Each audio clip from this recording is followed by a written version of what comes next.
Post-Fades Cheesesteaks, episode 66. Got with us today, myself, Dakota. We got Tim live from the beach, and returning guest Billy, who I believe was it Edge Rushers or DNs last year? Offensive lineman. Oh, offensive lineman. That's right. Okay, gotcha. Yeah. Oh yeah, that was the Bakatari thing. Yeah. Packers.com. Source. Packers.com. We upgraded you from offensive tackles to wide receivers, something more exciting this time. Yeah. So hopefully my sources are all checked out this time. But so I'm ready to roll. I got my top 10. It was tough. This was a tough list. A little tougher than I thought, even offensive linemen, just because there's so many to choose from. There's a lot of good wide receivers. I think I can make a top 10 out of all the wide receivers. I think you'll make my list. Yeah, it was. I was surprised going through, like, looking at a lot of stats and stuff too. I was like, damn, I didn't realize these players did that well. So it was tough. There's a lot of good, like, up and coming receivers too. So, real quick before we get into that, the recording of this is Sunday night. I just want to say Olympic update. USA leading the way with 59 total medals, and 20 gold, but China has 24 gold. So. But they're looking good, and USA basketball looked like they were going to struggle that one game, and then they destroyed them. So, but yeah, we'll see. It's good to see USA is always killing it in swimming and track and field. So, they just run it. They're just dominant in the water. Yeah. We can get right into it. So, Billy, as you probably seen from our recent episodes, we do honorable mentions now.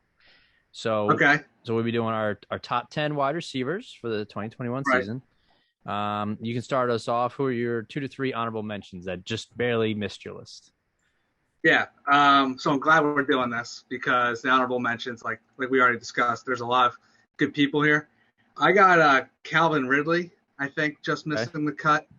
I mean, last year he was huge. And I think, when with Julio Jones, I guess he was out for half the season with injuries. It kind of showed that he could be like a number one wide receiver. So Calvin Ridley, and just the long play. I think he led the league in the most 20-plus yard receptions. So that's always, a good factor to have in your receiving game. The Eagles don't have any of that. But maybe this year. Not on that offense. Maybe this year. Yeah, we got the new Smith. Yeah. But I also got Adam Thielen, I think, just missing the cut. Okay. I wanted to possibly put him in there at 10, but, I went with someone else. But Thielen, I thought, he's had obviously Jefferson this year, who you could argue is probably better, but Thielen's just been doing it for a few years. And I think the last 4 years he's been, rated in the top 10 by PFF. So he's just been a consistent receiver for Kirk Cousins. It's true. Yeah, I like Thielen. I don't know what my thing is. Like, I know Thielen's numbers are, like, pretty insane, but I just have never, like, I don't know. I've just never been, like, super impressed by him. I don't know what it is. He's just kind of, he gets down and dirty kind of wide receiver. Like, he just gets it done. Maybe it's because he doesn't have, like, the super sexy plays all the time, but he's a good receiver. I'll give him credit. He's a really good receiver. I feel like you have like a handful of players that you just don't like for no rationale at all. You just pick and you just don't like them. Like, there's really no meaning or thought behind it. You just don't like them. And then they never get off the list. They just hate them for the entire career. Yeah. Yeah. And Thielen's crazy though too, because like you would think he's just like, doing short routes across the middle, just racking up receptions. He was third in touchdowns last year, and I think he's always been, I don't have any defining stat, but he always seems to be leading the league, in touchdowns as much as you think he's just, doing small receptions. PFF had him at number 6 on their wide receiver ranking. So if they're looking at their grading, they're a top 10 guy. I did see that. He also did not make my list. He's not my honorable mention either. It's tough because I had there's so many guys that I didn't even put in my honorable mention, like Thielen, T.Y. Hilton, Chris Godwin, like Amari Cooper. Yeah. All really good players, didn't even make my honorable mention. But going off of that, my honorable mentions, one Billy already said. I went with Calvin Ridley.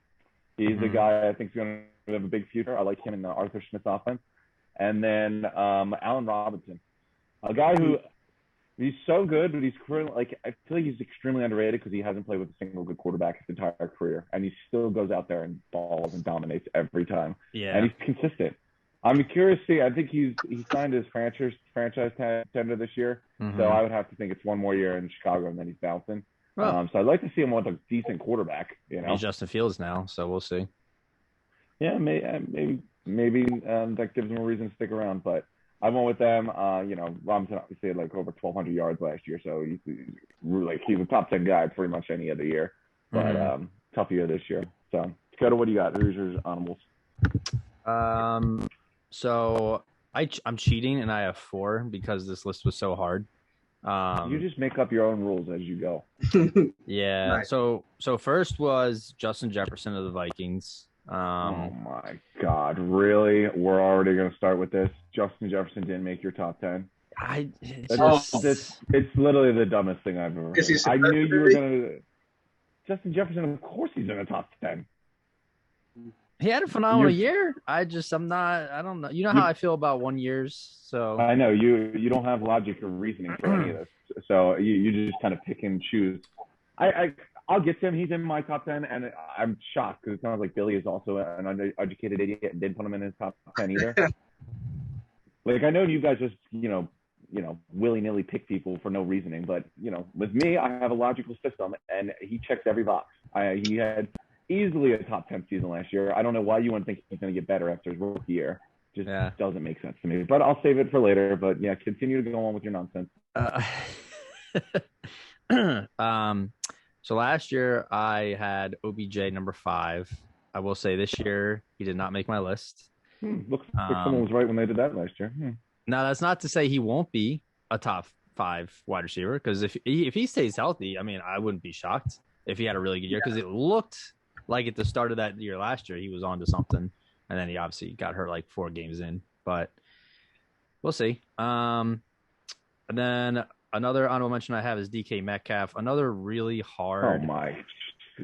Who did you put in your list? DK Metcalf is easily a top 10 wide receiver. It's tough. I wanted to. I really want to, because look. Here's the thing with DK Metcalf is he's an absolute monster when he's on a roll, but when he's out, like when he's not in rhythm, he's just very inconsistent. Like, he drops the ball. Sometimes he doesn't run the best routes, but like I said, when he is on, he is a top 5 receiver, no doubt. But I've seen too much inconsistency. But I don't know. I will see. I think he just needs to get into his own more. And I know last year it was like Jim Schwartz said something to him about how, I love the way you're playing. You remind me of Calvin Johnson, but you're not quite there yet. And apparently Metcalf was like insulted by that. And then torched the Eagles for like 180 yards. But I don't know what you're talking about. He was said the 6 most touchdowns and 6 most receiving yards. Like, I don't understand what you mean by inconsistency. He seems like he's pretty good. He made a jump from his rookie year and continues to improve. This is dumb. This is just dumb. All right, and 1,300 yards and 10 touchdowns. I'm telling you, dude, it was a hard. I looked at last year, their career so far, and then I'm looking at who their quarterback is, what their situation is. Do I think they're going to play better this year? So on and so forth. So there was a lot going into it. But if you were upset about those ones, let me crack up. You're open for this last guy here. Do you even try, or do you just like pick names shout out of that? Shout out Mango Cart. It's still summertime, so we rocking with the Mango Cart. Are we shouting Mango Cart because you were like 10 of those deep when you made this list? Because it sounds like you were pretty intoxicated in this. So at number 11, so I literally, you could throw him in at 10, or I kicked him out just because I think the one guy is going to have a really good year this year. Number 11, aka my honorable mention, I have Mike Evans of the Tampa Bay Buccaneers. Oh my God. Dude, this list was so hard. He was like, and Tim will vouch for him. He's on pace, I would say, for Hall of Fame career stat-wise. No doubt about that. He's had 1,000 yards in all 7 of his seasons. Correct. And he had 1,000 yards this year. And he had, I think, over 13 touchdowns. Phenomenal numbers. That's pretty good. Mm-hmm. again, a little bit of inconsistency. He drops the ball too, but he's a beast. And I'm telling you, this was a very, very hard list. But the guy I have, he would have been in that 8, 9, 10 slot for me. And the guys I have 8, 9, 10, I'd rather have on my team next year. That's all it is. So that's fair, because he's on my he's in the 8, 9, 10 range. That you could put, but he's in your top 10. You could put 10 players in that like 7 to 10 range, and I'd be okay with it. Like it's so wide open. Yeah. So that's my a lot of good players in my honorable mentions, but yeah, that was tough. Well, if you want to, go ahead. I go on. I'll leave it alone. I was going to go off flamethrower at him. I was going to segue into it and say he's actually my number 10 guy. Okay. So, see. Look, all right. Well, he's top 10 wide receiver. We already, he is top 10, and I think the Super Bowl, that certainly kind of pushed him in there. I felt like I had to get someone from either Godwin or Mike Evans has to be in the top 10 because, Godwin's even on that, could be an honorable mention as well. For sure. Or in the top 10, but I don't have Godwin in here, but Mike Evans at 10 for me. Yeah, I mean, I had Godwin at 10 last year, and then he had some injuries to deal with, so he just didn't put up a great year. And Mike Evans I had at 8 last year, so he just slid out a little bit for me. But Tim had him really high. So how did Mike Evans go down on your list from last year? He had an incredible season. He won a Super Bowl, and he went down on your list. I mean, he had played 16 games, had 1,000 yards, 64% completion, like catch to pass ratio, 13 touchdowns. Like touchdowns are great. He's a red zone monster. I think the yards are a little down for him. What do you mean down? He has over 1,000 every year. There's wide receivers that would kill for an 1,000-yard receiving season. 1,000. We had 18 wide receivers who had 1,000 yards. How many in the league have done it every single year of their career? I mean, I'm just saying. I find it outlandish that he falls out of your list after being number 8 last year, after he had 1,000 yards, 13 touchdowns, and won a Super Bowl. Okay, how many years did LaShawn McCoy have 1,000 rushing yards? You didn't see him in our top 10 running backs because he had 1,000 yards in the past. Completely irrelevant. It's not. You're saying all this from what he's been doing in the past. Yeah, I already said that. He's had a phenomenal career stat-wise. This was a little bit down of a year for him compared to how he usually is. And I thought there were 10 receivers who had better years. That's all it is.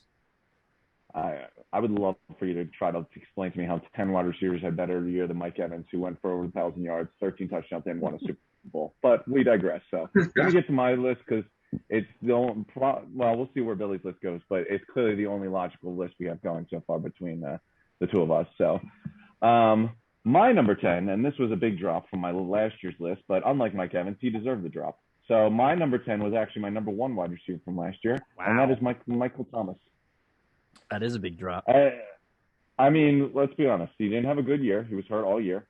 I'm already doubting how good he's going to be next year. Drew Brees retired. He just got this surgery on his ankle. Now he's going to miss the beginning of the season, which seems to piss off Sean Payton because he said that it was a surgery that should have been done months ago. So I'm already pretty optimistic, or, being pessimist about his upcoming season because I don't know if he's going to have the success that we've seen before. Right. And if I'm starting my team with him, he's great, and I know he's great.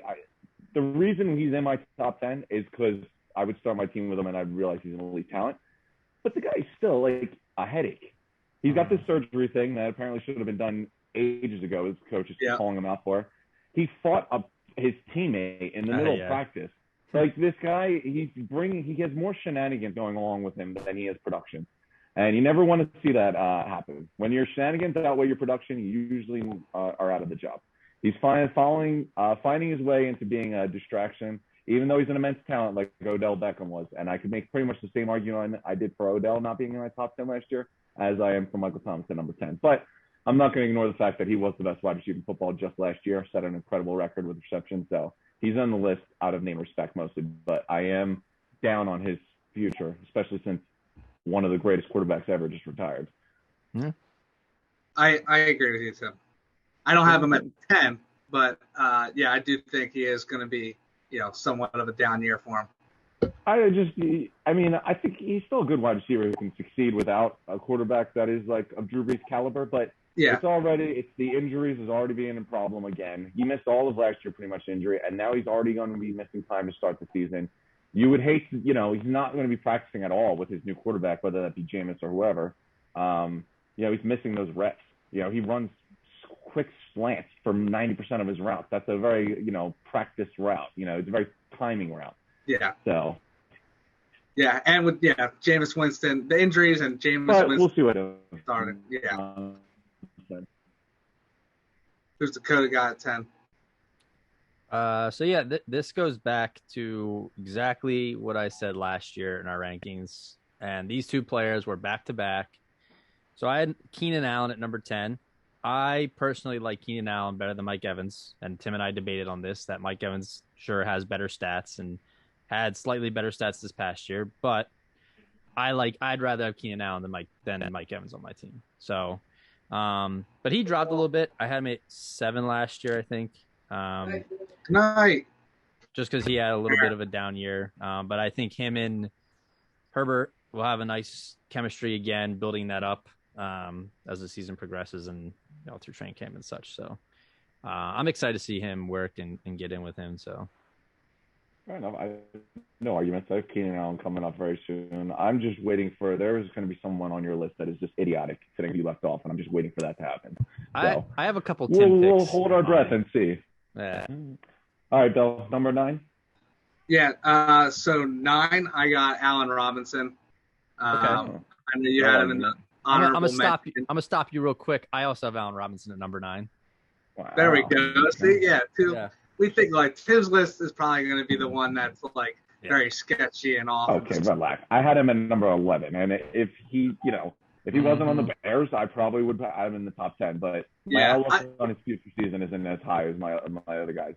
He almost gets he could almost be getting extra credit just because he is on the Bears. If he did play with a good quarterback and put up, it's almost like he could be putting up these stats with another good quarterback still. But I'm almost giving him more credit because he's doing it with Andy Dalton possibly this year as his quarterback. He'll put up good stats. But so Allen Robinson at 9. I just felt he carries that team, so he's obviously proven to be a number 1 receiver. He just checks it out for me. Yeah. Yeah, no complaint. Yeah, you also had him at 9, right? Yeah, same sentiments, and this is why I kind of bumped him ahead of Keenan Allen and Mike Evans, is because I look at his quarterback situation. And past years, he's put up over 1,000 yards. This year, he had 1,200 yards, 6 touchdowns, 102 catches, with a carousel of Nick Foles and Trubisky. He's a baller. He reminds me of a slightly better Alshon Jeffrey, in his prime, who was in Chicago at that time. Same kind of body build, I feel like. But yeah, I think this year, like Billy was saying, with Andy Dalton, who's definitely better than Trubisky and Foles, or if Justin Fields plays, I think he'll have better opportunities to keep playing well. But he's a baller. Who you got at 9, Tim? Feel that. I just want to mention this real fast. So Mike Evans played 1 year with Tom Brady, but before that he had a carousel of mediocre quarterbacks, and he continued to dominate. So we'll just ignore the fact that when Mike Evans does it with a very booty quarterbacks, he gets punished because he didn't have a carousel. He had Jameis Winston, who just chucked the ball every time. Yeah, 40 touchdowns or 30 touchdowns. It was every pass to Mike Evans was a 50-50 jump ball, essentially, because Winston would just chuck it. Yeah. And you know what? He went up and got most of them. And that's an incredible skill to have. So, but whatever. We'll get to this. I'll get to this in a little bit. Okay. My number 9 actually got Dakota. You just said, so I won't go on too much about him. But number 9, I have Keenan Allen. He was my number 8 guy last year, so slight bump down. Mm-hmm. So, the guy's super consistent. He's nearly 1,000 yards last year. I like his future. Obviously, I think this year's going to be a big one for him in particular because Herbert, I think, is going to take the if I was starting my team, even though he's probably one of the older guys on my top 10 list, He's still consistent. He's still got it. He's an incredible route runner. You can pretty much pencil him in for 100 receptions every year that he's healthy. So I like him. I think he's going to be great. I think he's going to be Justin Herbert's best friend. And I think they're both going to take a big jump this season. He had exactly 100 receptions last year. So you can pretty much clock it in. Mike Evans gets you 1,000 receiving yards, and Keenan Allen will have 100 receptions. Pretty much clock that in every year. Yeah, they're basically, I think for most of their career, they've been flip-flop. Like you could pick either or. So, and you know what? He is criminally underrated. He has been his whole career. Allen Robinson too, but Keenan Allen gets no love, and there's no reason for it. He is underrated, and I do like Keenan Allen a lot. I don't have him in my top 10, but I just moving forward, I'm waiting for that season where he's been hurt quite a couple times in his career, right? So he's getting older. It's I love Keenan Allen. He's great, underrated, but if you're going to move forward with receivers, age-wise and, possibly staying healthy, Keenan Allen's not, cracking my top. I mean, I'm not starting Keenan Allen. Yeah, I agree with that in some aspect, but also like this past season, he played 13 games, was 8 yards shy of 1,000, had 8 touchdowns. Like that's 3 less games than everybody else who was on this list for the most part. So yeah, but, of the 3 categories I judge off, he had a good year last year. I agree with what Billy's saying. If I was starting my team, he's probably not a top 10 wide receiver, but I'm really high on his next year. I think Herbert's going to take a big step, and I think they're going to be a very good team. Sure. Yeah. All right, Bill, number 8, I believe we're on. Number 8, yeah. So I went with Michael Thomas for some of the reasons that Tim mentioned earlier. Just the surgery, new quarterback. We'll see. He's got to be in the top 10 just because. What was it? 2 years ago, he had like 150 catches or 146, 1,700 yards. So that's still good enough for me. One down year isn't gonna, take him out of the top 10, obviously. But I am pessimistic with the surgery and the new quarterback. That he can still put up the numbers that he was before. Yeah, I mean, we'll see if he goes out there balls. I'll eat my words, but things are not looking good in the way his career is going right now. It looks like that record-setting season is going to be something that we're not going to see again. I think that's a stretch, but we'll see. I mean, listen, you lost Brees. He's getting hurt more and more. Like his injuries are becoming a thing. Yeah, he missed only a whole season. But it's going to affect him this year. He's already going to miss 10 this year. And who knows? Last year, you didn't expect him to miss all the games he did. But you have no idea when he's going to come back this coming season. And how long it's going to take him to get a rapport with James Winston and everything. That's fair. Yeah. All right, Dakota, continue your circus of nonsense and give me your number 8. My number 8. So 8 and 7, little tease for my next one. I have back-to-back young guys. Number 8, I have hailing from the Tennessee Titans, Mr. A.J. Brown. Okay. I think, first of all, the fact that he had, 11 touchdowns, over 1,000 receiving yards, he had 70 catches in a heavy run-first offense is, to me, it stands out a lot. And he's just a bully. What's funny is that his new teammate Julio Jones, he's very similar to him. He's not quite as much of a freak athlete as Julio is, but they're kind of that same receiver where they can just stretch the field, but then also be really strong off the slant and as a possession receiver. And for him to be only 23, and I'm pretty sure he made the Pro Bowl last year too. Him with Derrick Henry getting the ball and Julio Jones now on the other side, he's going to be more free to get those receptions, and I think he's going to have a phenomenal year this year. So I had him at number 8. I like A.J. Brown a lot. I have no complaints there. I'm actually surprised he's on your list because he's only been in the league for 2 years, so I figured you just immediately eliminated him. Like I said, it's all about the situation. All right, so my number 8, who is someone that you didn't even put in your top 10, Dakota, because you're a fool, just came off the best rookie wide receiver season ever, breaking records set by Randy Moss. He went for, I believe it was 1,400 yards, which was third best in the NFL. He had 7 touchdowns. He was PFF's number 2 ranked wide receiver from last year. Obviously, last year was a top 10 year for him. I expect him to continue to do really good. I don't know. I mean, I think defenses are going to tone in on him a little bit more coming up this season. I don't know if he's going to have the numbers this coming season as he did this year. But I still think he's going to be good. And if you're starting a team, come on, man. Who wouldn't want this guy who just had the greatest rookie season ever in the NFL history? You know, it's a guy that everything we like, he was a first-round pick, had a lot of concerns. Not a lot, but he had some things that people were saying about him, like want to be a slot guy, doesn't have the explosiveness or whatever when he came out of the draft. And he pretty much just wiped all that away. Any criticism he had going in, he just put it on full display in his first year in the NFL. So he already, like, the critiques he was hearing, he's already answered and silenced them and fixed them. So he's only going to keep getting better. I like the situation he's in with Thielen across from him. And, you know, Cousins isn't a stud, but he's capable and willing and able to give him the ball. So I think he's going to be very good going forward, and he's my number 8. I don't have a problem with you having him there. My just thing was, like, I kind of looked at what that team's built around.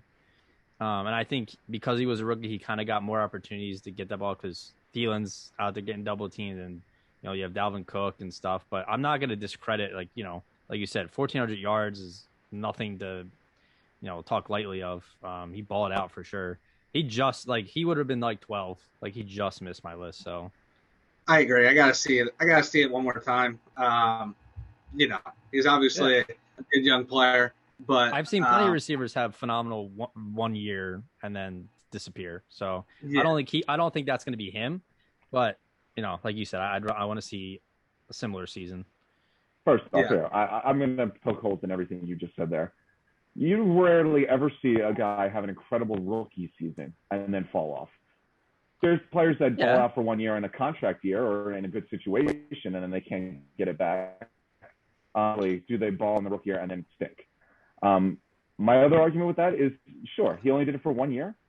Is there any reason you can think of that he's not going to do it again next year or do it multiple years going forward? The situation's great. Like, I do think that teams are going to, you know, zone in on him and focus on him more. It'll be a little harder, but he's still got weapons all around him. They're not going to be able to double team him all the time.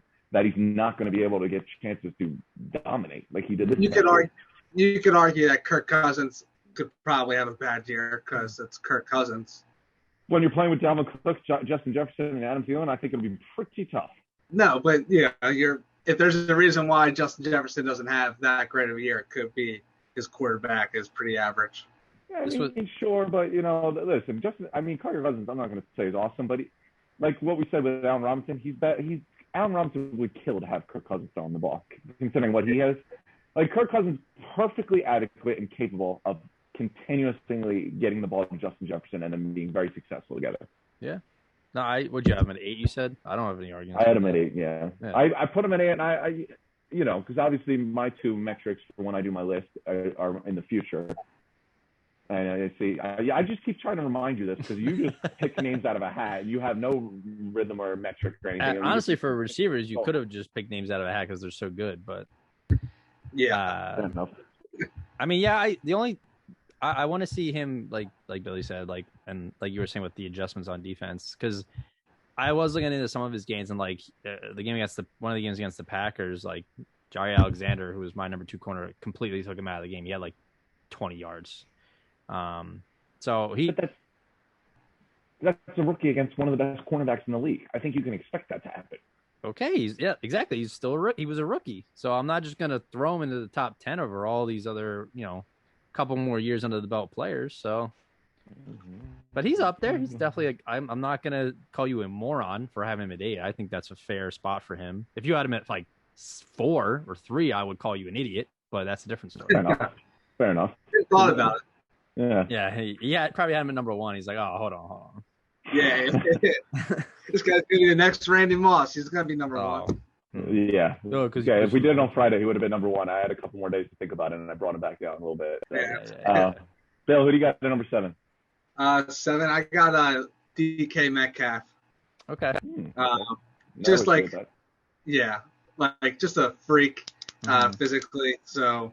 And playing with Russell Wilson, I think he's only going to get better. I think they're going to have a better year this year. But I just like him pairing with Russell Wilson, and Tyler Lockett on the other side. So he still gets, single coverage, I think, sometimes. But, yeah, he's just incredible. So consistent, too, catches everything. So I like DK Metcalf sliding 7 here. Fair enough. I mean, no complaints. I mean, I'll get to him on my list soon enough. So Tyler Lockett, though, you mentioned, he's another guy. He's another criminally underrated wide receiver. Oh, yeah. He just shows the depth of the position because I never really gave him a serious thought in the list just because, there's so many good wide receivers, but there's nothing against him. Like, he is a very good wide receiver. Yeah. Yep. I agree. All right, Dakota, what you got for number 7? So number 7, like I said, I have back-to-back Yum Bowls. And this has partly to do with I just think his trajectory for this year is going to be insane because one of his teammates is now on a different team. So I have Calvin Ridley at number 7. Oh. Wow. I don't know. Calvin Ridley over A.J. Brown, DK Metcalf, and Justin Jefferson? Mm-hmm. I don't know about that.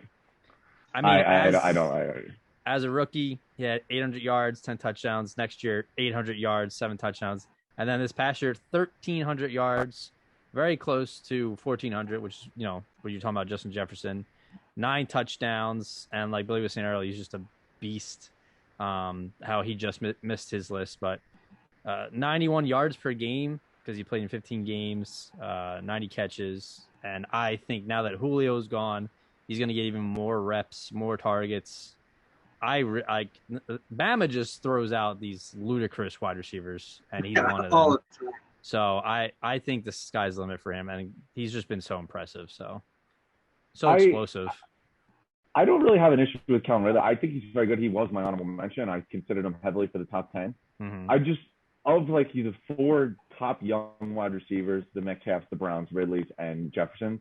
I find it almost idiotic to think that he's the best of those 4. You just went through his stats. DK Metcalf had 1,300 yards and 10 touchdowns. That's more touchdowns and the same amount of yards than he is. And for some reason, DK Metcalf doesn't make your list. That was one more touchdown. He has double-digit touchdowns. Whatever way you want to say it, it's still more. One more touchdown? I don't care about that. I already gave you my reason for not having DK Metcalf. I just think he's a little inconsistent. All right, whatever you say. I don't mind Calvin Ridley in your top 10. I think you have him a little high, but over those 3, I just think it's idiotic. And just to reassert my genius, even PFF agrees. They said that Ridley hauled in the 3rd most receptions against single coverage, which he had at least a couple of steps of separation. So basically, he's out there getting separation, getting off coverage, getting open for Matt Ryan. I just think he's another player who's been everyone knows him as really good fantasy football player, but they don't look at him as the guy because Julio's always been there. So I think now that Julio's gone, this Calvin Ridley's time to shine, and I think he's gonna shine. So I do agree. I didn't have him in the top 10, but he has potential for a huge season. Yeah. This season. I mean, if we were doing this just saying, all right, who was the best from last year? Yeah, I would definitely have Justin Jefferson and Metcalf over Ridley, but I'm looking at the future here, what's coming up this year, because that's how I make my list, factoring in past years and what I expect them to do in their current situations, and I think he's going to do really well. So I mean, when you mentioned you don't think Justin Jefferson's going to, you're a little, down on Justin Jefferson being able to repeat what he did because now defenses are going to focus on him. Calvin Ridley just lost Julio Jones. Every defense is going to double team Calvin Ridley every time they play him. I think he's going to have I think this could be a tough year for him. I think he's very good, but I mean, he's got a new coach. Julio's out. If Kyle Pitts is what everyone thinks he is, then sure, that'll give him another weapon to play against, but he's a rookie. We don't know. So I think that defense are going to cue in on Calvin Ridley, and it might be tough for him to fly under the radar. It might be tough to put up those numbers again. We'll see. I hope it doesn't turn into a Juju situation where when Brown left, you saw what happened to Juju. He wasn't able to be that guy. I think Calvin Ridley can be that guy, but that's it. You make a good point. I won't argue that, but I think I'm nothing against Ridley. I'm saying this is why Jefferson's higher than Ridley. It's because they're both young and they both had incredible top 10 years, but I also think Jefferson has a better ability to continue to succeed and put up incredible numbers going forward. Where Ridley, I'm a little more doubtful. But hey, I'm just amazed that you put a young guy in your top 10. I thought for sure you were going to have Larry Fitzgerald in the top 5. Is he? I think he's still a free agent. I don't even think he went back to the Cardinals. Yeah. They'll probably So, sign him at like the first week of the season. So Yeah, let him skip training camp. yeah, a lot of the old guys do that nowadays. They just wait it out. Yeah, the guy's a living legend. There's only a few guys that can pull that off, and that he's one of those. So he's definitely. all right, so my number 7, and this is a Dakota pick. You know it's coming, and I'm ready for it, and my argument is strong, and I have you ready to go. Okay. My number 7 is Mr. Mike Evans. Okay. Well, As we have already mentioned, his entire career, he's gone over 1,000 yards every single season with mediocre quarterback play until the GOAT showed up this year. He had 1,006 yards. He had 13 receiving touchdowns, which was 4th best in the league. And he won a Super Bowl. So I know, and I'll bring up Vita Vea as I do in every episode because it was so foolish on your part. And I stick to this point. Whoever won a Super Bowl on that team, I don't care what they did, they had a successful year. And I'm going to put it this way. I call it the Jason Hayward effect. Jason Hayward, baseball player for the Cubs. He was, top-notch prospect from the Braves, got traded to the Cubs, and never kind of lived up to the hype. He had his worst season, statistically, in 2016. He was also part of that World Series championship team. He went 5 for 50 in the playoffs. That's awful. But yet, if you Google Jason Hayward's name and just Google Jason Hayward Cubs World Series, whatever you want to do, the first thing that pops up is his motivational speech he gave to his team during the rain delay in, I think, Game 6, that they went out and won and beat the Indians and ended the drought. Because you know what? That team won a World Series. So it doesn't matter what he does, what his stats were. He won the World Series, so an incredible, successful year, and people are only going to look back on it as a successful season for Jason Hayward. So that playing into Mike Evans' effect bumps up his already top 10 statistical year last year even better because he won the Super Bowl. He's still playing with the GOAT. I think he's going to have a very good 2021. And if I'm starting my team right now, he's 28, and he's absolutely just rock solid consistent. He's never hurt. He has 1,000 yards every year. It doesn't matter who the quarterback is. He's just going to go up and get the ball, and he's a red zone nightmare. That is the guy I want to start my team around. So I just laid out all my bulletproof reasons why he's a top 10 wide receiver, and I did it last year too, but he won a Super Bowl this year and made it a little easier. And yet you still sleep on him and ignore him. Well, two things. First of all, that explanation you just gave was stupid. Second of all, I don't think so. Second of all, what sport are we talking about here? It's the Jason Hayward effect.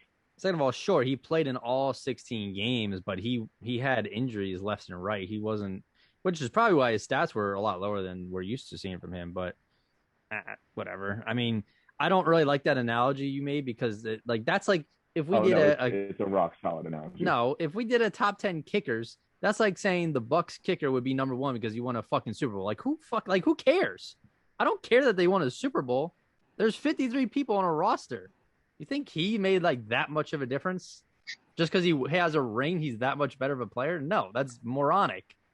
No. I'm talking about his when I grade someone off how good their season was, the fact that he won a Super Bowl, yeah, it bumps them up a little bit. I don't see how that. Unless they were they played phenomenal in the Super Bowl, then sure. But if they had 2 snaps and you're oh yeah, he's got a ring, he's top 10. That doesn't make sense. Well, I'm not talking about 2 snaps. I'm talking about a legit part of that offense and one of the best players on their team. I want to see what his stats were in the Super Bowl now that we're discussing. See, again, look at you, just talking out your butt, and then you're going to realize that you were wrong. I'm not wrong about anything. I just think that was you gave an analogy that this pitcher, because he gave or batter, that he gave a motivational speech, so that he deserves his ring. He's a great teammate then, but that doesn't mean he's a great player because he gave a speech. No. The point of the whole thing was that he was awful in the World Series, but yet everyone looks back on the speech and him being a positive, looking back at it positively because they won. Because you know what? His season was one of the worst of his career, but it's still a successful season because he won the World Series. And that's the point I'm making. The Buccaneers scored 31 points in the Super Bowl. Mike Evans had 1 catch for 31 yards. He did nothing in the Super Bowl. Again, he's a very, very good wide receiver. I had him at center. But if he didn't win the Super Bowl, would he be at number 7 or in your top 10? Yeah, probably. I mean, he was in my top 10 last year. He was my number. He was my number like four. four. So yeah, a lot of Mike Evans off. But my point is because Dakota just, and going back to his point, because he loves contradicting his own self. He's part of an offense that scored 31 points, and like you said multiple times incorrectly, it isn't about one man; it's about the team. So yeah, he was part of 11 guys that, as a team, scored 31 points in the Super Bowl. So yeah, he played a part in that. Whatever. Again, I said he falls into that 7 to like 12, 13 range, but I just thought last year he didn't have as good a year as normal Mike Evans. So I don't understand how you can say that. He had 13 touchdowns, over 1,000 yards, and he won a Super Bowl. He had 1,006. What about that is not a good 1,006 yards and like under 100 catches, and was in and out of injuries and still played 16 games. And PFF, look at that. He is the 18th most valuable wide receiver. 18th, and you have him at 7. According to their whatever system they use. Again, he's a top 10 for sure, but I'm just playing devil's advocate here, and that's why I had him borderline instead of 7. But you continue your foolish ways. That's fine. But go ahead, Bill. Give me some logical. What are we at? Here. 6. We are at 6. Cruising. I got. We've already discussed him. I got AJ Brown here at 6. Ooh. Okay. Yeah, I like him. I mean, he's just. You could say that he's arguably, the second coming of Julio Jones because they are like the same receiver. I just like those guys who can go up and get it. He was 5th in touchdowns last year, 14th in yards, but I think, with them being so run heavy, that's going to obviously affect some of his numbers. And even this year, his numbers might, stay around the same or take a slight dip because they are bringing in Julio Jones.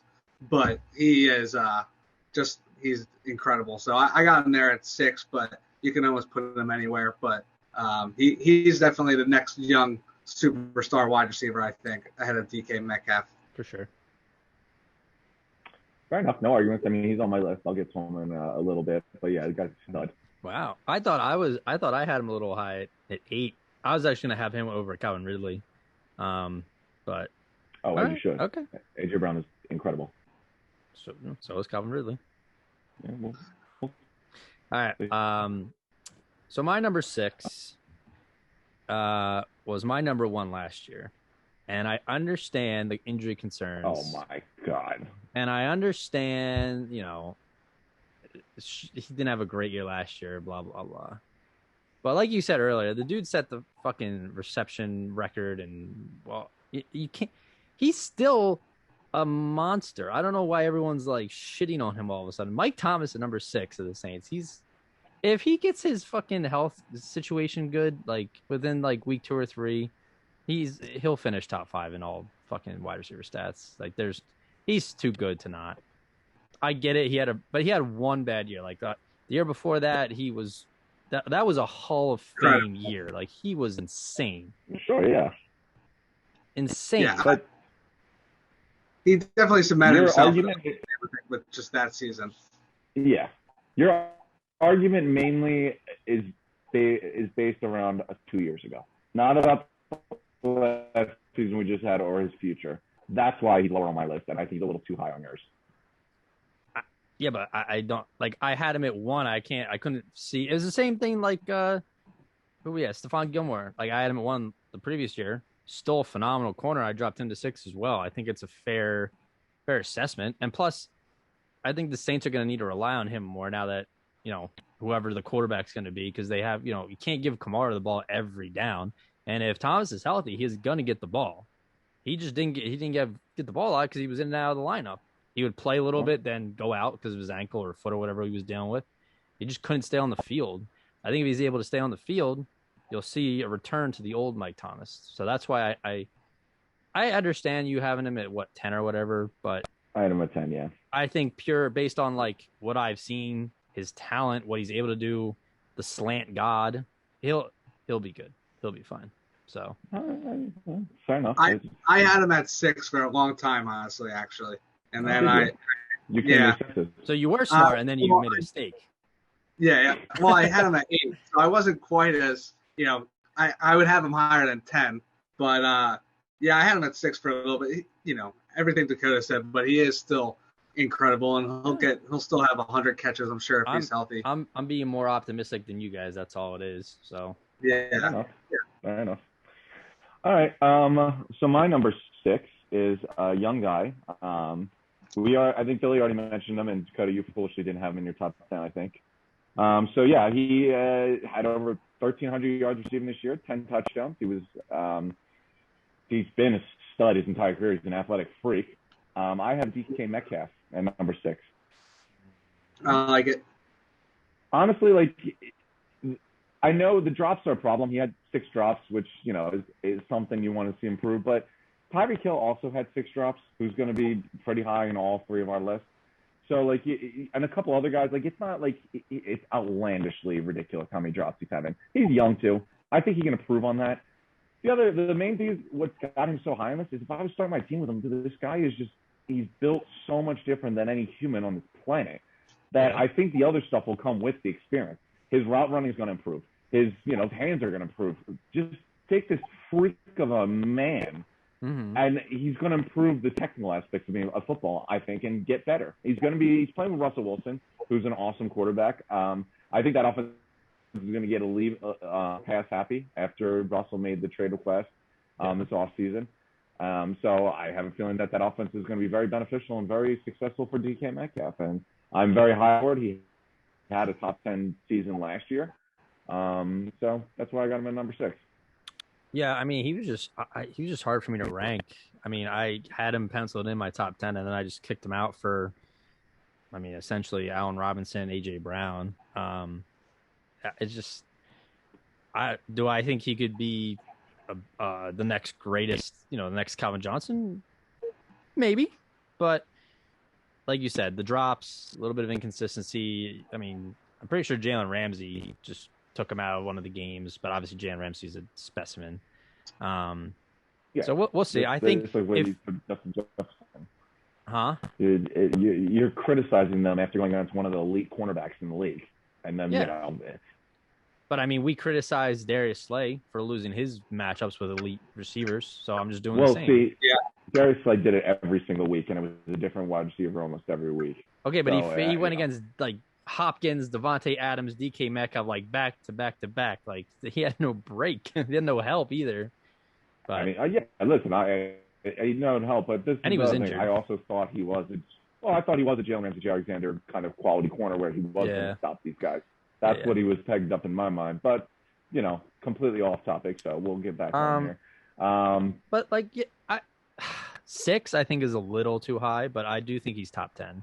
He just didn't – I just think these players in my list are going to have better 2021 seasons. So that was – because this list was so hard, I kind of determined it on who I think is going to have the best years. So – but he's definitely a top 10 receiver, I would say. With that, using that metric, I don't know how DK Metcalf is in your top 10. What makes you think he's not going to be awesome this year? I mean, the Seahawks offensive line didn't really improve. He still has Lockett on the other side. They still have pretty good rotation of running backs. He's not going to get the ball all the time. Very important. Huh? I mean, I think they're going to pass more this year, man. Russell Wilson doesn't go out and demand a trade request or, didn't demand a trade, but say the 4 teams he wants to get traded to so they can go back to doing what he was mad about in the first place. But we'll see. Bill, crack that top 5 for us. What do you got at number 5? So 5, I got Julio Jones. Just out of respect. I also have Julio Jones at number 5. Yeah, you got to slide him in there in the top 5. Arguably the 3rd greatest receiver of all time. Yeah, he's just too good, and it'll be exciting to see him and A.J. Brown across from each other this year. Oh, yeah. Not the biggest Ryan Tannehill fan, to be honest, but anybody is. yeah. So we'll see, but I mean, you can't. So yeah, Julio Jones top 5, just all-time great receiver. Yeah, he doesn't even really need an explanation. And I actually lied. I had last year I had Mike Thomas at number 2, and I had Julio at number 1. So they both just slid 5 spots. But yeah, the only thing with Julio is just age and I don't remember the last time he's played a full season. Like he's always got something bothering him. But if he can stay, if you can get 12, 13 games out of him next to AJ Brown with Derrick Henry, like Titans offense might be pretty scary. So, yeah, he needs no explanation. He's still an animal. I mean, he's up there with. I mean, Calvin Johnson is my all-time favorite wide receiver, and Julio's in conversation with him and some of the other greats like Randy and all them. So, but yeah, 5's a good spot for him. So I was waiting for this moment. I was waiting for this moment to come, and I'll be honest. I didn't put him in my honorable mention because I didn't want to spoil it. I don't have Julio Jones in my top 10 list. Oh my! This is like Stephon Gilmore with Alex all over again. Are you insane? Let me. What? No. See, I have reasonings for when I make controversial picks, unlike you, who just pick things. So let me break it down to you real fast. One, I go off my 3 metrics that Dakota knows well because I repeat them every year. He didn't have a top 10 season last year. I don't think he's going to have a top 10 season next year. He's a number 2 wide receiver on that team. You're foolish if you don't think A.J. Brown's the number 1. He's in a run-heavy offense. Julio Jones is a number 2 wide receiver? What kind of drugs are you doing down there at the beach? Listen, when he's on the Titans, and actually great segue because my number 5 is the guy that's going to be ahead of Julio Jones, and it's A.J. Brown. But getting back to this now. If I was starting my team, do I want an off-injured 32-year-old Julio Jones? Yes. It was the same thing we saw happen when the Falcons announced they were trading him. They weren't getting what they wanted. No one was giving a first-round pick because everyone thought the same thing. He's older and he's got the injury history. He's not the Julio Jones that we've seen before, and that's why he's not in my top 10. I don't think he's going to have a top 10 season this year. He didn't last year, and if I was starting my team, why would I want 32-year-old off-injured Julio Jones, who's awesome? Don't get me wrong. But I'm not, that's not you're not building around him. He's going to be in an offense and be the 3rd option on that offense behind Derrick Henry, who they're going to run the ball with the majority of the time, and A.J. Brown.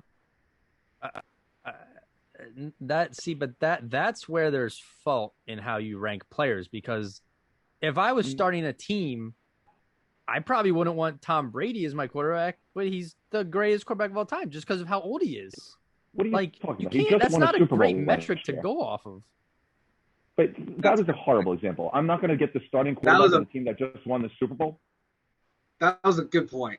If I'm starting my team, that assuming that you don't get, you get certain picks here and there, or you're only allowed to take, if you're an expansion team, you only can take so many players. You're going to take a quarterback that has maybe 2-3 years left over an aspiring young rookie, or like a Justin Fields or a Jalen Hurts or Deshaun Watson. Like, you're going to take a 44-year-old Tom Brady? Are you actually telling me that if I was starting my team right now, you would take Justin Fields over Tom Brady? Are you insane?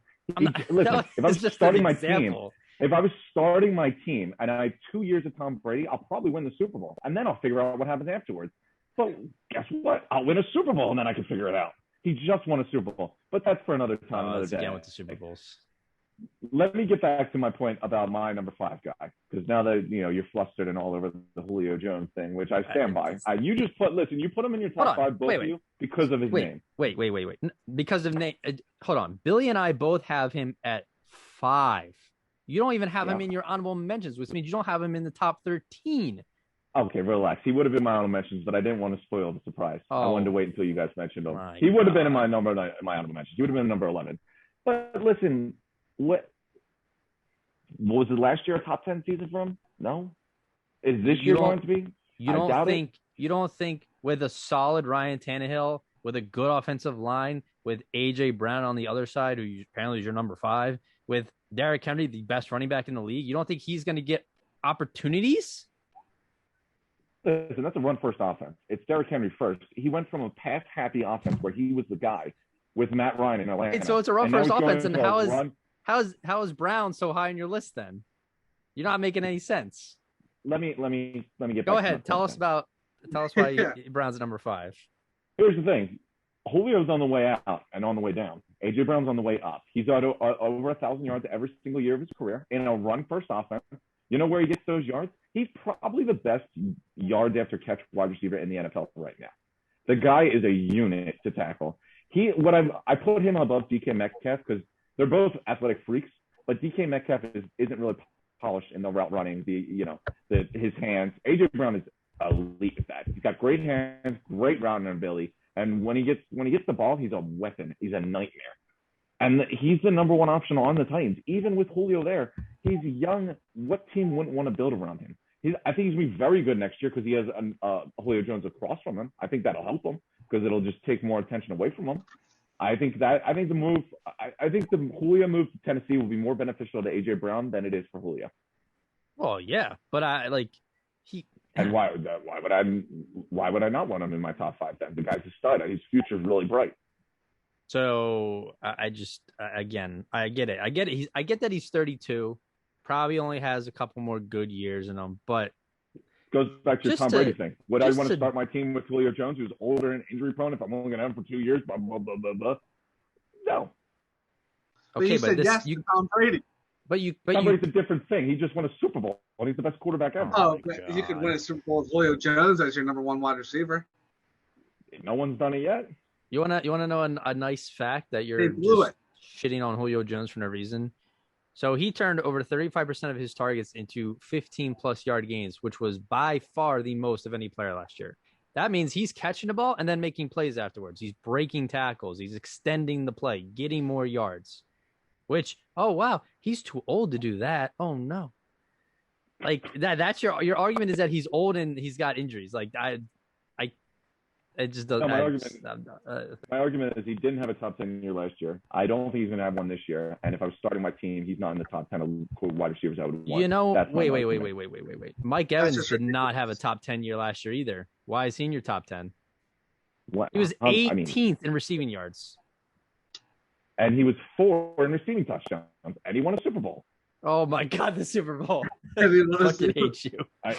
Where was Adam Thielen in your top 10? Oh, my God. Adam Thielen had more touchdowns and yards than Mike Evans. But, who cares? He won a Super Bowl. He didn't win a Super Bowl. He's shit. Listen, it's the Jason Hayward effect. If you win a championship, that's considered a good year. It doesn't matter what you did. Jason Hayward was the worst year of his career and won a World Series. It's a successful thing that people look back on. Anyways, I think our top 4, from what it sounds like, is all the same players, just in different orders. So I would agree. I think our number 1's going to probably be unanimous, but I am curious to see where we have the 4 because I could have made a strong argument for any of them to be in any of the position in the top 4. I honestly, I don't think between 1 to 4, like I wouldn't be upset if my 4 was one of yours number 1. Like I think that's just how like this year went and how the upcoming year is going to be. I think any of these guys could be the best receiver in the league. So I would agree. But that's Bill. What do you got? You got a 4, Bill? I thought the top 4. I thought it was actually easier than the bottom. Yeah. I was done the top 4 in like 3 minutes. Yeah, the top 4 was super. But I got Diggs at 4. Number 1 in yards, number 1 in catches last year. I mean, he obviously turned the Bills into a stronger contender. That offense last year was much better with him, and probably the progression of Josh Allen helps as well. But he's probably going to put up another top 5 year. Maybe not quite as good as last year, but he's still going to be, a top receiver in the league. And I like the Bills a lot this year too. So he's pretty good. Yeah, I had Stephon Diggs at number 4 as well. So. Oh, look at that, actually, because I'll let you go, Dakota, but I also had him at number 4. Oh, look at that. All right. We all agree. I like it. Wow, no arguing this time. That's crazy. But, yeah. I mean, he had 1,500 receiving yards, 8 touchdowns. He 127 catches, like, phenomenal year. And it's funny, I really didn't like him when he was a Viking. But ever since he came to the Bills, like, I feel like his attitude's changed. He's much more of a team player instead of a me player. And he just he was I think he was all pro this year too, right? I believe so. Yeah. Yeah. He did lead the league in receiving yards and receptions. Yeah. Well, I mean, yeah. I'm looking at the receiving yards and Travis Kelce's in second, so it's a little messed up. But yeah, the only reason I didn't have him I don't know if I'd put him at 1, but the only reason I didn't have him at 2 or 3 is just because I don't think he's going to reach that level of yards. Right. Due to Emmanuel Sanders also I know Emmanuel Sanders is past his prime now, but he's still, going to command targets. So I think that might bring some back. And plus, I think a lot of teams are going to try and start double teaming Diggs now and try and slow his game down after what he did to everyone last year. So Wait, But what does Emmanuel Sanders have to do with this? He's not on the Bills. he is. Yeah, he is. Is he? Yeah. Shows how much you know. Really, I'm surprised. I thought he was on the Saints. When did that happen?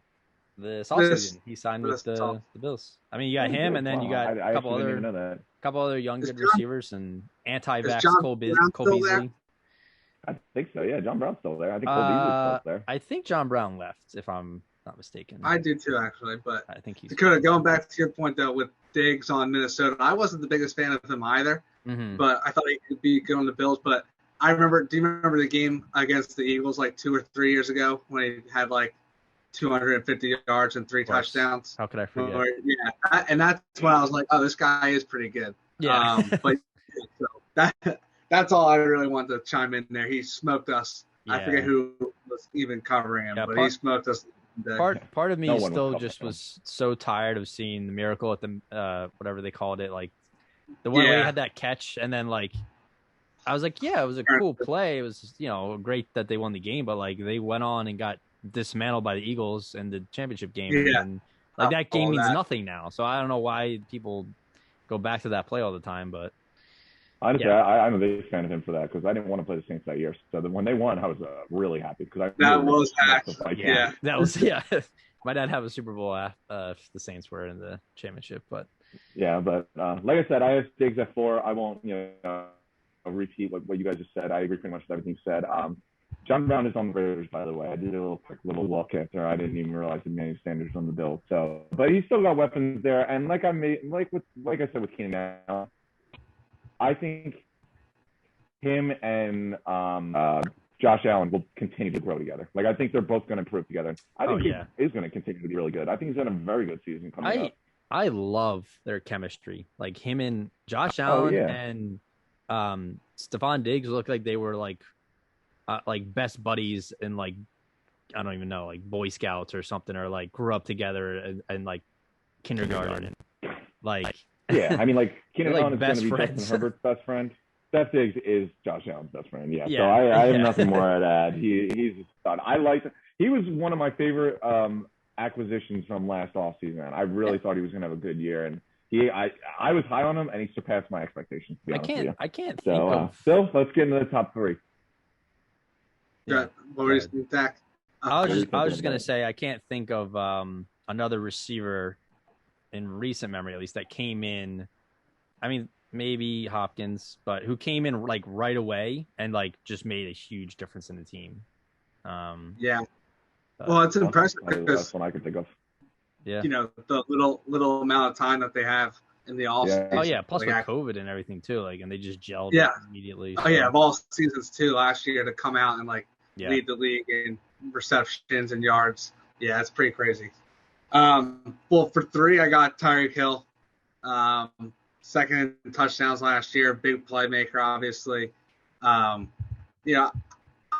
He's obviously really like his thing is just being fast.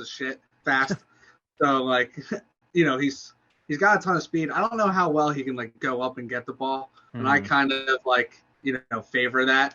I like that in receivers, the ones who can kind of like just go up in the red zone and get the ball at its peak. So that's why I ended up my 3. But you should watch the Mike Evans tape. You probably really enjoy it. He does that a lot. I mean, I had him at 10. Yeah, I had him at 10. That's why I had Julio.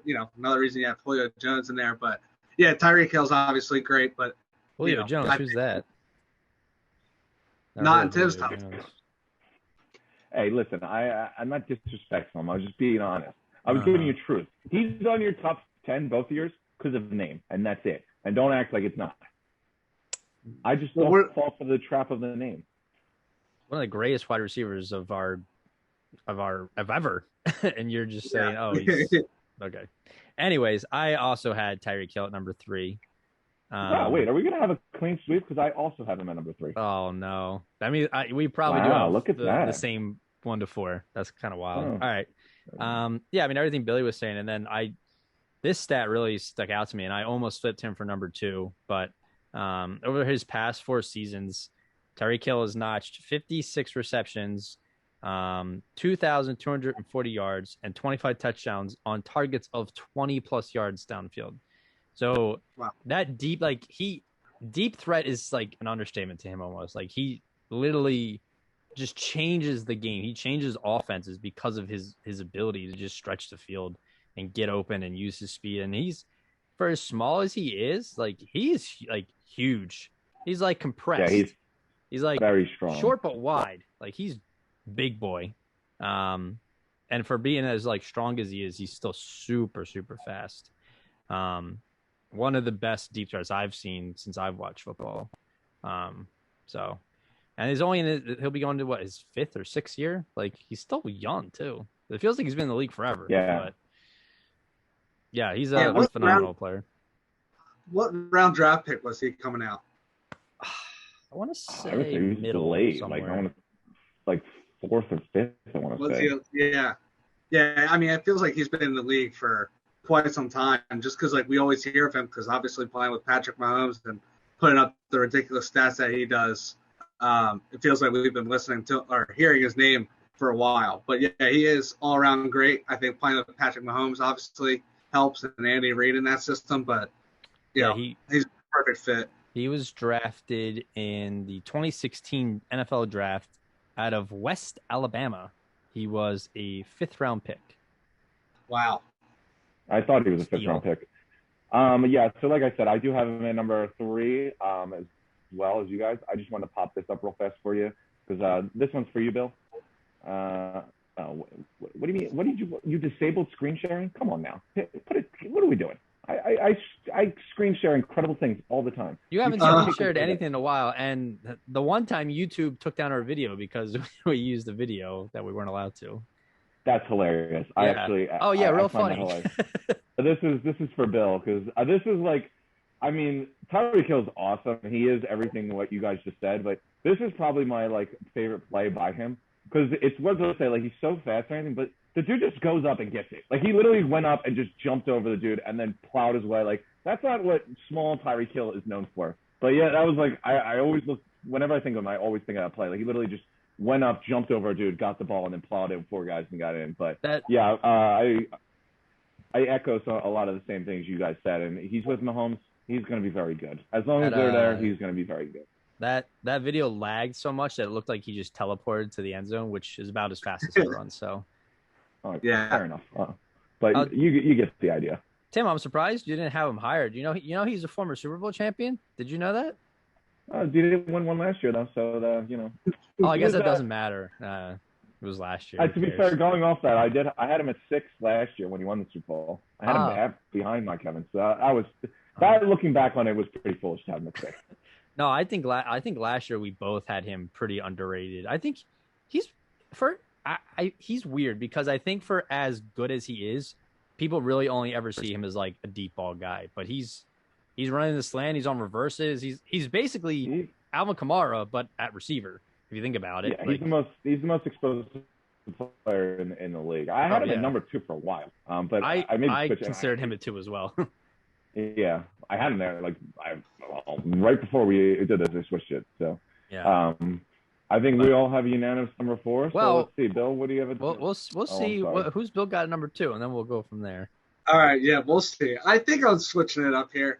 I got Adams at 2. Okay. You did switch it up a little bit. Hey, no argument. Like I said, these 4 guys they could have put in any order. Yeah, I really think they're all incredible.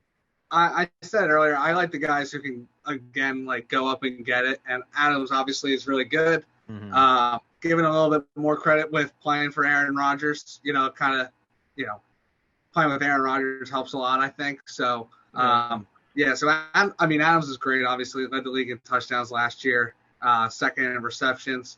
I think playing with Aaron Rodgers helps a lot, but then again, there's no other receivers on that team, or not, so he should be getting like double teamed all the time, and he's still those numbers. Yeah, so I mean, he's incredible, but I like the other guy at 1 a little more. But yeah, who do you guys have? Do you have Adams or Hopkins? So my number 2 is DeAndre Hopkins. Okay. Tim, how do you feel about that? I can't believe this. I can't believe that I actually agree with you of all people. But yeah, I went Hopkins number 2. Yeah. And really, I mean, what it hear came down to for me, what it really came down to, because I mean, like I said, the four top guys you can put in whatever order you want. I really wouldn't give you too much of an argument. I look at them as both the same kind of level of player. It's just I think Devontae Adams had a better year last year, and that's kind of really what. And well, especially with all this like drama with Aaron Rodgers and everything, and the fact that I think this is the last year for both of them. I think they're gonna have a big year this year. So, I mean, you know, I'm not gonna kill you for having him at 2 instead of 1, but I thought last year just it was incredible what he was doing, and he's like a point guard. The way he breaks ankles, his route running is amazing. Like he is just so quick in his movements, and his step is violent. He breaks ankles, and 18 touchdowns, man, that was more than 16. 6 had the entire team. He had more receiving touchdowns than 6 whole teams did. That's insane. He's more than a touchdown a game. Like that's nuts. I know he plays the Rodgers, and this is where I kind of wanted. This is where Hopkins had the argument for me was what he did going in, and we said it similar to Diggs. He didn't miss a beat. New system, new team, new quarterback, new everything. Didn't miss a beat. And he just went out there and was as dominant as he always is. I ultimately went with Adams a little higher just because I thought his season was better, and that's really what it came down to. And then that's nothing against DeAndre Hopkins because he had an incredible season too. I think he had like 1,400 yards, I believe. Off the top of my head, I don't remember. 1,400 yards and 6 TDs. You know, he didn't have the 18 like Adams had, but Adams had pretty much 1,400 yards. He had 1,374 and 18 touchdowns along with that. He also had the most yak yards for any receiver, and I think that goes back to the fact that the guy's just when he catches the ball, he's usually no one near him because he's just breaking ankles when he comes out of his release. He's so tough to cover. I think the best route runner in football right now. Devontae Adams. Yeah, I agree. Yeah, he's just it's smooth. So like that's what I cannot believe I have to say this, but I agree with everything Tim just said. I know something's wrong with what that probably hurts, doesn't it? It does. I feel like I just got stabbed. No, but like I had him and Hopkins. Like I knew right away they were 1 and 2, and I just couldn't figure out. Like I couldn't decide like who I really wanted there. And I just was watching some highlights and stuff, and then looking at stats, and like Tim was saying, like Devontae Adams just has been like his routes are so smooth. He's just. And what really stood out to me was as phenomenal as D-Hop is, and as good as a season as he did have, I don't think it was his best season. Whereas I think this was Devontae Adams' best season. Right. And like, he almost had 100 yards per game. He had 98.1 yards per game, whereas D-Hop had, 87.9, which is still very incredible. But he also had 6 touchdowns, which is, Adams had 3 times as much. Somehow they both had 115 receptions, so that's pretty good comparison there. And had pretty similar yardage as well. So, like you just said, he basically averaged 100 yards per game. Like he averaged more than a touchdown a game. I pretty much at any point last season, you could just say Devontae Adams giving you 100 yards and a touchdown, which is absurd as an average. Yeah, that's just those are numbers you can't even fathom. Like he's just Adams had a better year last year. Yeah, I mean, just to see that. Yeah, I mean, like 100 yards and a touchdown, that would be the best game for most wide receivers in the season. That was what he was averaging. Yeah, and that's why, like, if you said if we had Hopkins number 1, it's not, or if Tim had a Hopkins number 1, I had Adams at 1, like I do, like I wasn't gonna really complain. It was just more of like looking at this, like just straight up, like the fact that they both had 115 receptions, but Adams had 18 touchdowns to Hopkins 6, and had 100 yards per game to Adams 80 or to Hopkins 87. So that sticks out to me quite a bit. But Hopkins is like they're elite. So yeah. No, I'm Adams definitely had a better year last year. So, but that's what I like Hopkins just because I think. Overall, he was playing with a new quarterback, so we'll see how he does this year. But the argument's obviously there for Adams as well. Yeah, I mean maybe Hopkins with his game winning Hail Mary was a pretty crazy play too. He had the best play I think of all season last year. Yeah. But he got the best hands in football. But honestly, like did the Eagles have a single wide receiver at any point to have 100 yards and a touchdown in a game at any point last season? Adams was averaging that. Fulgham probably had. Fulgham might have had 2 games. Yeah. Maybe. Yeah, maybe. Adams was consistently doing it every single week. It was just unheard of, the consistency he was giving you. Yeah, I mean,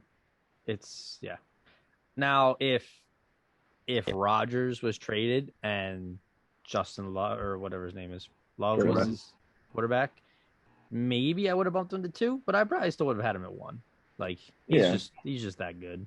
Yeah, I mean, and he's like Rodgers next year. Yeah, and he's 28, so he's like in his prime. Like you're gonna see this for a couple more years of just dominance. So, and he. Oh yeah.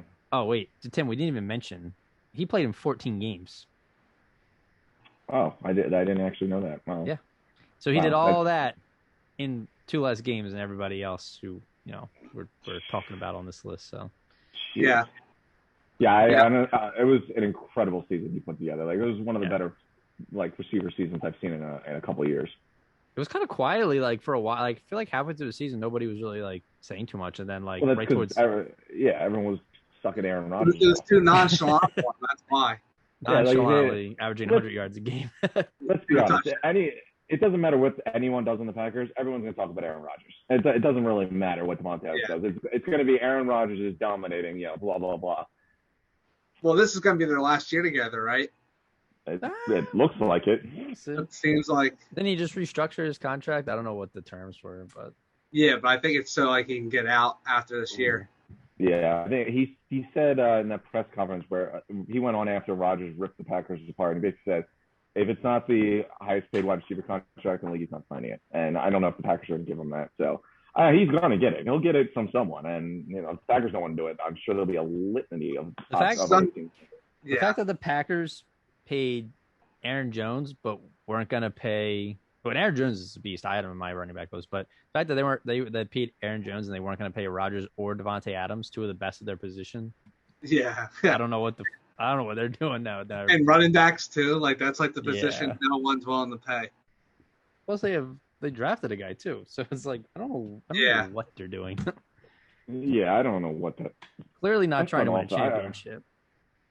That front office doesn't make any sense to me. It just I think you got to see more of it when Rodgers had his press conference and he ripped them apart and basically said every stupid thing they've done the last couple of years. And dude, how hard must it be to run this team? Like, you have one of the best quarterbacks ever. Just consult with him. Yeah, in football, that's a good starting block. Like, if you have that, you're on your way to a successful team. Like, if you're building a team and you have a very good quarterback, like one of the best ever, you will have 8 wins at least just with that quarterback.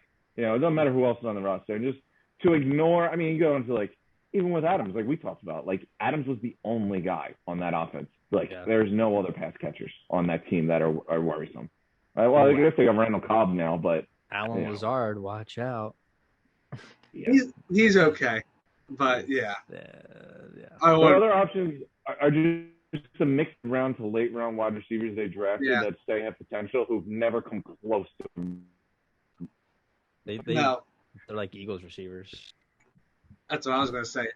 With the exception of Adams, they're just people off of Adams and Smith now, but. It's incredible, but that was our top 10. Julio Jones and I think Mike Evans got were the biggest pot stirrers. I also think the fact that you hate young players is so stupid. Don't lie to me and tell me Justin Jefferson and DK Metcalf aren't in the top. He has Calvin Ridley. Yeah, so that's what I couldn't believe. Of the 4 young guys, he had the wrong guy. Don't lie to me and say that Julio Jones isn't top 10 and then say Mike Evans is because he won a Super Bowl when he had 1 catch. Okay, relax. Mike Evans' argument, I had a lot of other reasons besides the Super Bowl. I just go back to it's the Jason Hayward fact. If you win a Super Bowl, it improves your season regardless of how bad it might have been. The fact that you win a championship, you will be looked at as having a successful season, regardless of what your numbers or production was. So why wasn't Leonard Fournette in your top 10 running backs? Tough list. Competition. Oh man, why wasn't Carlton Davis as your top 10 cornerback? Well, listen, it isn't a cookie cutter thing. It doesn't just automatically put him in the top 10. Now, if you said Bruce Arians was your number one coach, I wouldn't argue that because he won a Super Bowl. But that's different. I don't know what to, it doesn't even know what to say about that. Devontae Smith in the top 10 for winning a championship last year. Yeah, Heisman. Well, you're not. Does that not mean anything? So your counter arguments to this is talking about coaches and then using a guy's college stats and awards. That's just when you know your argument is futile. And well, on the topic, what real quick before we end, what is our trajectory on the on Devontae Smith? How are we feeling about? I've heard good things in camp so far, but I always hear good things in camp about Eagles players, so that's not necessarily the best thing to go off of. But yeah, I know what to say. You thinking camp? Billy sent me a picture the other day of his legs, and I was like, damn, I worry about him getting hurt, but I think he's gonna be good. I mean, like I said, kind of with Adams, like I think he has that ability to run incredible routes and just be open. Like that is such a big thing. Like if you can do that as a wide receiver, that's like the most sought after skill for wide receivers, getting open. I mean, maybe besides like catching the ball, but you know, if you're open, it's easier to catch the ball. You know. And I think just his ability to get open and how good his routes are, I think he's gonna be pretty good once he starts. Like once he hits the ground running, like he has that skill set that kind of makes it like I feel really good and feel like he's got a very high floor. Like I you know, just his ability to get open is something that I think is going to translate and be successful right away. I totally agree. From what it sounds like, it's going to be Vontae Smith at the 1, Fulgham on the other side, and then assumably Rager in the slot, but apparently he wasn't ready for camp because he was dealing with some personal issues and he was out of shape.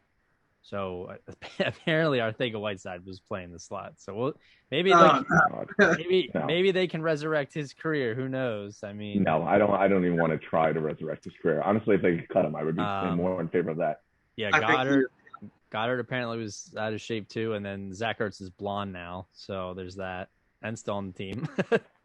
Listen, I mean, I expect Ertz to be on the team at this point. It doesn't sound like he's going anywhere. Yeah, they're just gonna roll with it, let him walk. I thought this was Rager. Like Rager was never a number 1 wide receiver, but I didn't think he was a bust. I think Rager on the slot is gonna be a great spot for him, and I think having Devontae Smith and I guess Fulgham on the outsides, and then those 2 tight ends if they're healthy, like there's gonna be weapons there, and Sanders coming out of that field. I think there's gonna be enough weapons and options that everyone is gonna take a step up. I think we're gonna see more from Rager. I think Fulgham's gonna hopefully improve a little bit more. I think this will revitalize Ertz. I think Goddard will continue to ascend. Just having more guys around you where it was just a barren graveyard of just crappy players that, you know, aren't going to make anyone else better because they all stink. Yeah. I mean, we're biased, but I do think the Eagles are a sleeper team. I think if they can hit their potential, they could definitely be a good team. So I did submit a on DraftKings, I from the wager the division. I think I honestly think they have the most well-rounded roster in the division. I don't think the Giants have an offensive line or a quarterback. Redskins with Fitzpatrick, they'll be solid, and the Cowboys, I don't know how much about their defense, but they obviously have Prescott. But I like the Eagles. I think the Eagles, the wide receivers, Devontae Smith, he can get open. That's what they need because they haven't had any good elite receiver in years. Yeah. Who was it? T.O.? Yeah. If you want to consider Deshaun Jackson. Yeah, you can say Deshaun Jackson was. I mean, he couldn't stay healthy on his second stint, but first time around, he was pretty damn good. So. Yeah. Second stint, he just stole money from the Eagles. That's all that was. He was good every time. Well, it's a shame because like every time he played, like he got like a 50-yard touchdown. He would get like a game, and then he would just be like, all right, I got to sit out 6 games, but I'll be back. Yeah. So. But all right. That was a good, lively debate. I'm excited. I'm glad we got some Eagles optimism in there as well. Yeah, I think this was it's a good crop of receivers coming in this year. A lot of good young players. I think you're gonna kind of see a passing of the torch coming with players like Julio and Hopkins and stuff, where these younger guys are gonna cement themselves as these we're the new we're the new elite receivers of the league. So we'll see what happens. But yeah, you're an idiot for not having Julio in this list, but that's an argument for a different day. Tim, you're behind. I couldn't hear a word you said. You like froze, so it probably was a bad argument anyways. Fair enough. Alrighty, well, it was a delight. All right. Yeah, appreciate it, fellas. Thanks for having me on. It was a good time. Happy to have you. Did well. Yeah. Yep. Take care. As ridiculous as usual.